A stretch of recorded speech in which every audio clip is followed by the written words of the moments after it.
Hello, this is Nigel from importingriches.com. Today's video I'm going to talk about what type of shipping should you use when importing products from China.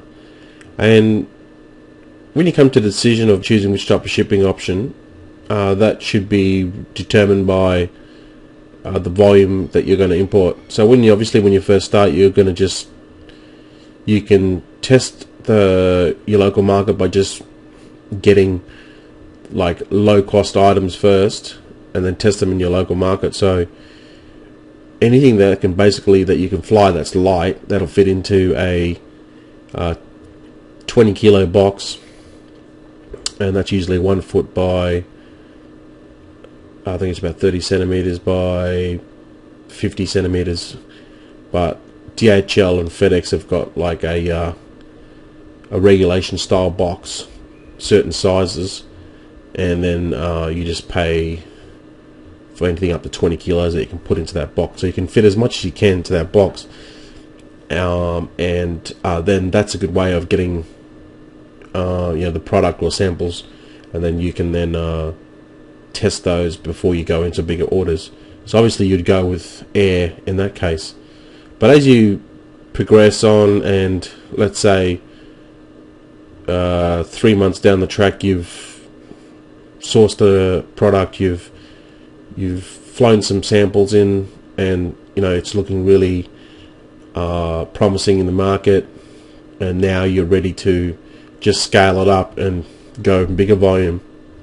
So let's just say the item is not too bulky, but once you start getting more than sort of 50 units of it, the space and the weight really exceeds the cost of it, making it feasible to go by air, so you have to go by sea. And there's basically two options with sea. There's a FCL, which is full container load, and there's an LCL, which is less than container load. So obviously you'd go, if you haven't got the enough capital to get a full container, buying a full container is the best, even if you mix and match, but obviously you need to have the capital for that, and you don't need a lot of money. I mean, I have imported fitness products that cost $10 or $15 each, and you fit say 500 of them into a container, so that's still only sort of $7,000, $8,000 plus another $4,000 to $5,000 to land it. So it's only $12,000 to $13,000, but the markup and the profit I made on it was 300 to 600%. So you can see how you're spending 15 grand to get back 60 grand. So you can see how that works.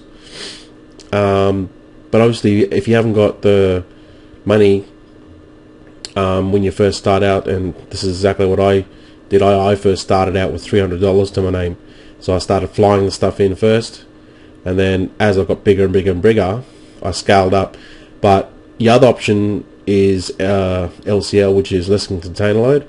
And what they actually do is you can actually go to the factory and say, I want 100 units, and just say the units cost $10 each. So it's going to cost you $1,000, and then you'll just ask the factory to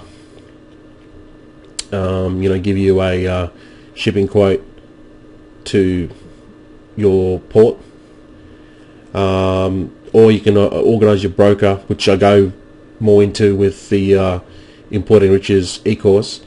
Your broker can handle everything, and your broker will then liaison with the factory export manager. So it's all done all for you. You just have to open up those communications with you, or with both of those parties, and it may seem like it's a big challenge at first, but it's not. It's all done through email. It's all seamless, and obviously that's what they do for a job, so they know what they're doing. You just have to direct them what you want and when you want it, and that's basically it. And then so just say, for example, you go to a factory A and you say, look, I want 100 widgets that cost me $10 each.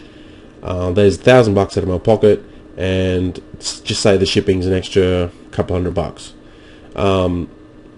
So that's how you do it. And what they do is then your broker will organise with a broker in with the export manager in from the factory, because each factory has their own different departments and export managers and all that sort of stuff. You don't have to really know about that.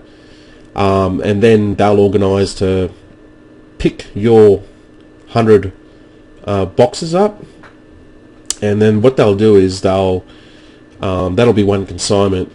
That'll be on what they call a bill of lading, and just basically like a deed. You don't have to worry about too much. And then that deed, that bit of paperwork goes, and it's matched up with all this other paperwork that goes into one container. So your container, your goods will be in a container marked less than container load, and there might be, say, another 15 other orders that are going to your port.